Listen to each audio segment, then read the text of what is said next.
That afternoon, two colossal armies stood facing each other. On one side, the kingdom of Lydia with its mighty cavalry. On the other, the kingdom of Media with its gleaming spears. A great war was about to erupt on the banks of the Halys River. War cries thundered, spears raised, swords ready to strike. Then suddenly the clear sky turned grim. The sun dimmed, and a dark shadow devoured the earth. Within minutes, day became night. The armies froze. The king of Lydia stared at the sky with a pale face. The king of Media trembled. Soldiers screamed, "The gods are angry! This is the end of the world!" Yet long before the swords were drawn, a foreigner had warned them. On that day, the sun will disappear. His name was Thales of Miletus. Thales was not a king, not a general. He was born in Miletus, a bustling port in Ionia. His life was full of journeys, trading, traveling to Egypt and Babylon, absorbing astronomy from great civilizations. Unlike his contemporaries who believed eclipses were curses from the gods, Thales was convinced there was a pattern in the sky. He studied the motions of the sun, moon, and stars. He realized that eclipses were not divine wrath, but natural events that could be predicted. That was why he dared to announce his prophecy. This year, the sun will vanish at midday, a mad statement to most people, but he was certain. Meanwhile, the world around Thales was in turmoil. Lydia and Media were at war, fighting over the fertile lands of Asia Minor. The war had raged for years without end. Thousands of lives lost, villages burned. The Halys River became a silent witness to the bloodshed.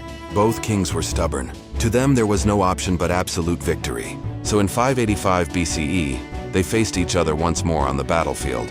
No one knew that on that very day, the sky itself would intervene. In the midst of the tension, word spread. A Greek sage named Thales had foretold the sun would vanish. The kings laughed.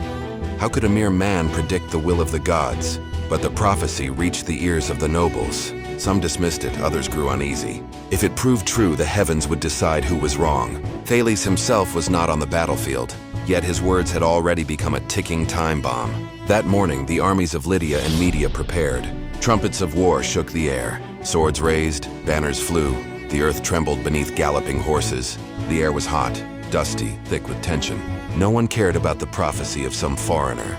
There was only blood and victory. The king of Lydia shouted, "Charge!" The king of Media answered with his war cry, spears and arrows ready to fly. But as the armies moved, the sky began to change. Suddenly, the sunlight dimmed. Strange shadows crept across the land. Birds fell silent. The trumpets ceased. Within minutes, the blazing noon turned into darkness. A total solar eclipse. Soldiers screamed in terror. Some dropped their swords, others fell prostrate in fear. The king of Lydia turned pale. The king of Media covered his face. To them, this was no mere celestial event. It was a sign of divine wrath. The army scattered. Spears dropped. Horses shrieked wildly. None dared to fight. All eyes turned to the sky, awaiting judgment from the angry gods. Some priests shouted, "Stop the war!"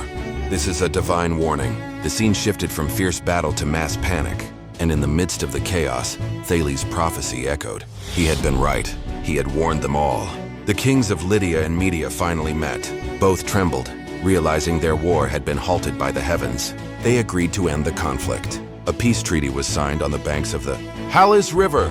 A war that had lasted for years ended in a single day because of an eclipse. From that moment on, Thales' prediction was remembered as the turning point that saved thousands of lives. For the people, it was a miracle of the gods. But for Thales, it was proof that nature followed patterns that could be understood. He showed that the human mind could read the heavens, even foresee what seemed supernatural. His eclipse prediction made Thales one of the most influential figures of the ancient world. He was remembered not only as a philosopher, but as the first scientist to explain natural phenomena without resorting to myth. But there's a twist. Modern historians doubt, did Thales truly predict the eclipse through science? Or was it a lucky guess that happened to be correct? Whatever the truth, the story endures. For on that day, a prophecy changed the course of history. War stopped, lives were saved, and humanity began to believe that reason could rival myth. That is Thales' legacy. Not merely numbers or theories, but the courage to challenge the world with logic.